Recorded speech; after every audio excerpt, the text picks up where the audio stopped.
বিক্রি করে, কেউ ঝালমুড়ি বিক্রি করে, কেউ ভেলপুরিয়া বিক্রি করে, কেউ বিস্কুট বিক্রি করে।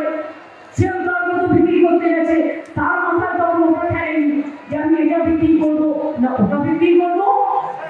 ধরে মেরেছ আর সব কটাকে অ্যারেস্ট করছি, সব কটাকে অ্যারেস্ট করেছি যারা গায়ে হাত দিয়েছে। এটা বাংলা, এটা ইউপি নয়। এখানে তোমাদের গদ্দারি চলবে না, আর এখানে তোমাদের হুকুমও চলবে না, আর এখানে তোমাদের আদেশও চলবে না। মনে রাখবেন, বাংলায়